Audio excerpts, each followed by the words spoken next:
நேத்தே இந்த விஷயத்தை நான் கதைக்கணும் என்று யோசிச்சேன். என்னண்டா இந்த ராகுல தேரர் இந்த நாட்டினுடைய ஜனாதிபதி அனுரகுமார் திசாநாயக் அவங்க நாட்டினுடைய பிரதமர் இவங்க எல்லாம் மன்னிப்பு கேட்கணும் என்ற ஒரு விஷயம் என்ற சொன்னீர். அதை விட இன்னும் மோசமான விஷயங்களை எல்லாம் சொல்லி இருக்கிறேன். அதை கதைப்போம். அதே போல இந்த வைத்தியர் அர்ச்சுனா அவங்களோட விஷயம் எனக்கு தெரிஞ்சு மாச கணக்காயிருச்சுன்னு நினைக்கிறேன். நான் கதைச்சு அவர் ஒரு மோசமான ஒரு விஷயம் ஒன்றும் இருக்கு, அதையும் கதைப்போம். அவர் செய்யறது எல்லாமே மோசமா தான் இருக்கு.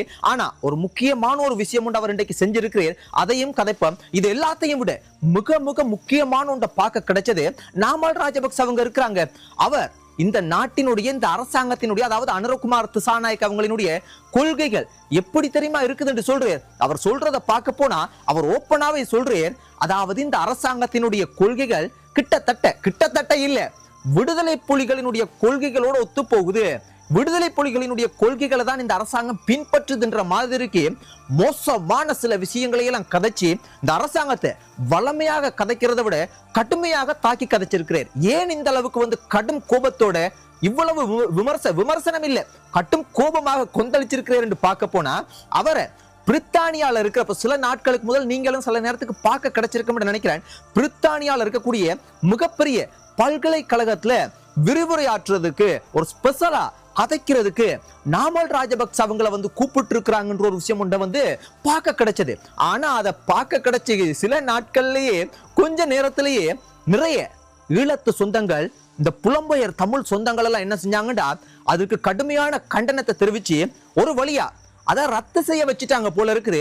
அப்ப அது ரத்தாயிருக்கு போல இருக்கு. அப்ப அவர் அந்த விஷயம் நடக்கல போல. அப்ப அதுக்கு அவர் கோபம் அடைஞ்சு என்ன சொல்லியிருக்கிறார் என்றால் ஒரு நாட்டினுடைய அதாவது இலங்கை நாட்டில இருந்து ஒரு பிரதிநிதியாக இந்த மாதிரியான விஷயங்கள்ல செயற்படுறது ஈடுபடுறது ஒரு முக்கியமானது உண்டு.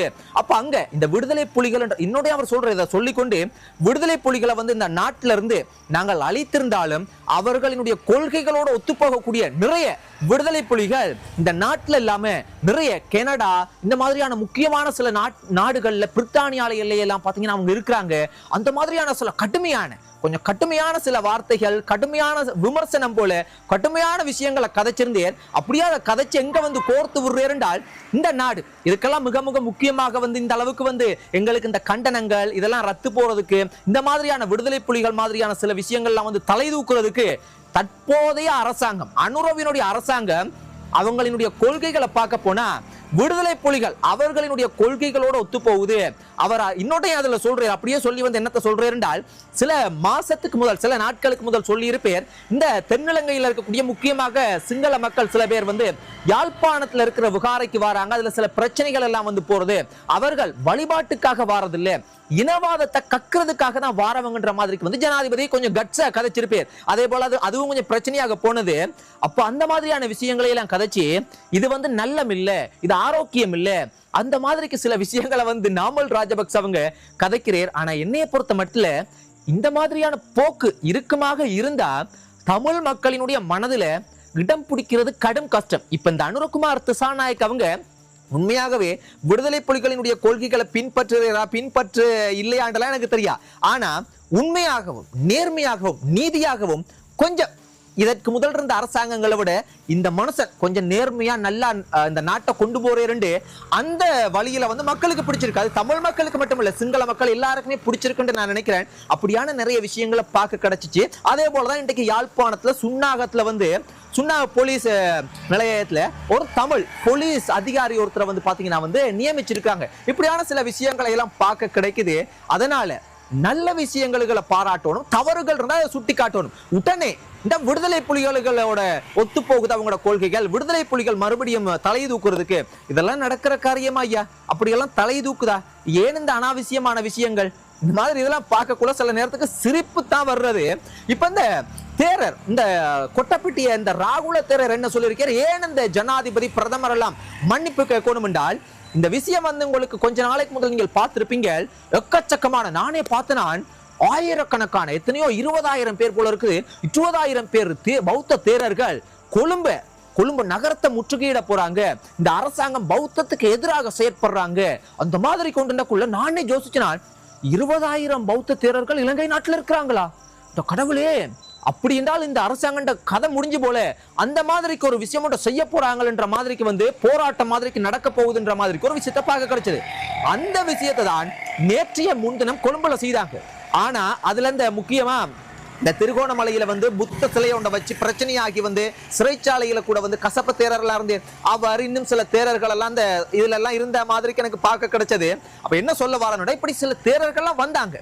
ஆனா அது இந்த செய்திகள்ல பிரதானமான தலைப்பு செய்திகள் அந்த முதன்மையான செய்திகள்ல கூட வர இல்லை. அதாவது அந்த அளவுக்கு எடுபடல. தேரர்களுக்கு அப்போ ஒரு அளவுக்கு தெரிஞ்சிருக்குது இந்த மாதிரியான செயற்பாடுகள் நாட்டினுடைய ஆரோக்கியத்துக்கு நல்ல மில்லுன்ற மாதிரிக்கு தேரர்களை புரிஞ்சிருக்காங்கன்னு யோசிச்சு பாருங்கள். அப்ப இந்த அரசாங்கம் வந்து பௌத்தத்துக்கு எதிராக பௌத்தத்தை வந்து இல்லாமக்கிறதுக்கு அந்த மாதிரியான செயற்பாடுகள் செய்யுமாக இருந்தா உண்மையாகவே அந்த அளவு தேரர்கள் ஒன்று கூடி இருப்பாங்க. அப்போ அப்படி ஒன்று கூடல, கொஞ்சம் தேரர்கள் தான் இந்த போராட்ட மாதிரி ஒரு சம்மேளன மாதிரி ஒரு விஷயத்துல ஈடுபட்டாங்க. அப்ப என்ன இதுல இருந்து தெரியுது? இந்த அரசாங்கம் பௌத்தத்துக்கு எதிராக செயற்படல, ஆனா நாட்டினுடைய எல்லா மக்களுக்கும் ஒரு நீதியாக செயற்படுறதுக்கு முயற்சி செய்யறாங்க போலன்ற மாதிரி இருக்குது. இந்த விஷயத்துல தான் அந்த ராகுல தேரர் சொல்லியிருந்தேர் இவங்கள் அதாவது தென்னிலங்கையிலிருந்து வந்து சிங்கள மக்கள் யாழ்ப்பாணத்துக்கு போறது, யாழ்ப்பாணத்துல இருக்கிற விகாரைக்கு போறது பௌத்த வழிபாட்டுக்காக இல்ல, இனவாதத்தை கக்கிறதுக்காக. இந்த மாதிரியான அதாவது இந்த இலங்கை நாட்டுல இனவாதம் சம்பந்தப்பட்ட விஷயங்கள் எல்லாம் இல்ல, ஆனா சில பேர் அந்த மாதிரியான கருத்துக்கள் அந்த மாதிரியான விஷயங்களை எல்லாம் கதைக்கிறாங்க.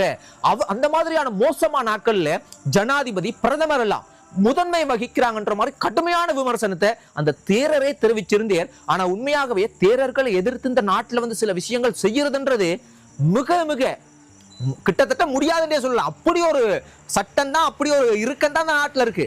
ஆனால் அவர்களுக்கு இந்த அரசாங்கம் கொஞ்சம் தண்ணி காட்டுறாங்கடா எப்படி இருக்கும்னு பாருங்கள்.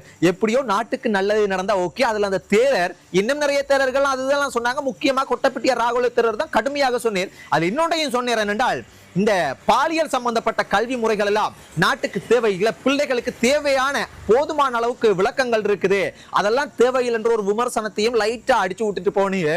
சோ இந்த மாதிரி விஷயங்களை பார்க்க கிடைச்சது. அதே போல இந்த வைத்தியர் பாராளுமன்ற உறுப்பினர் அர்ச்சுனா அவங்க என்னன்னு பார்த்தா அவர் செய்யறது எக்கச்சக்கமா சர்ச்சைகளா தான் இருக்கிறது. எனக்கு தெரிஞ்சு பல மாசத்துக்கு முதல் தான் அவர் சில விஷயங்களை கதைச்சா. அதுக்கு பிற்பாடு அவர் சில விஷயங்களை எல்லாம் பார்க்கும்போது என்னத்தான் நாங்க கதைக்கிறது, அதான் அவங்களோட பொலிட்டிக்கல், அவங்களோட பாதைகள், அவங்களோட எண்ணங்கள்ன்னுட்டு நானும் அதுகளை பெருசா கதைக்கிறேன். ஆனா இன்றைக்கு அவர் ஒரு போஸ்ட் ஒன்று போட்டிருந்தார் முகப்புத்தகத்துல.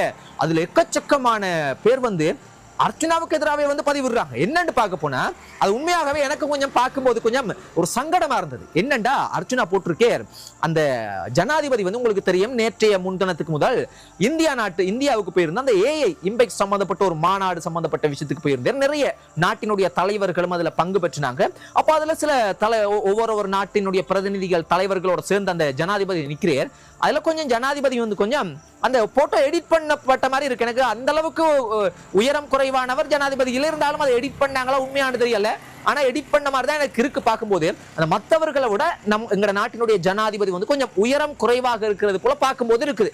அப்ப அதை அவர் போட்டு என்ன செஞ்சிருக்கிறார் என்றால் அவர் எப்படி நக்கலா போட்டிருக்கார் என்றால் இலங்கை நாடுன்றது ஒரு சிறிய நாடுன்றது எனக்கு தெரியும், சின்ன நாடுன்றது எனக்கு தெரியும், ஆனா அப்படி இல்லை, அப்படி சொல்லல அவர். அதாவது இலங்கை நாடுன்றது சின்ன நாடுன்னு எனக்கு இப்பதான் விளங்குனுச்சுன்ற மாதிரி சொன்னீர். ஏன் அதை சொல்றேன்டா எனக்கு கமெண்ட்ல வந்து யாரும் என்னமோ சொல்லாதீங்கன்னு நக்கலா போட்டிருக்கார். என்னண்டா அவர் சொல்ல வர்றது உருவக்கேலி செய்திருக்கார். அதாவது ஜனாதிபதி வந்து ஒரு உயரம் குறைவானால் அப்படின்றத ஒரு நாடு வந்து எங்கட நாடும் சின்ன நாடுன்னு அவருடைய உயரத்தை ஒரு குறைப்பாக ஒரு கேலி கிண்டல் செய்யற மாதிரி போட்டிருந்தேன். ஜனாதிபதி தவறு செய்தார், அரசியல் ரீதியா கடுமையான விமர்சனம் பண்ணலாம். ஆனா இந்த மாதிரியான விஷயங்கள் அது அழகு இல்ல. இது இன்னொன்று வைத்தியர் அர்ச்சனா அவங்களுக்கு நாங்கள் சொல்ல வேண்டிய அவசியம் இல்லை, அவர் செயற்பாடுகள் தெரியும். அதுக்காக அவர் எல்லாத்தையும் நான் விமர்சனம் பண்ண வரல. இந்த விஷயம் வந்து மிக மிக அந்த மனிதனுடைய ஒரு மனசை பாருங்க இவ்வளவு கேவலமா இருக்குண்டு.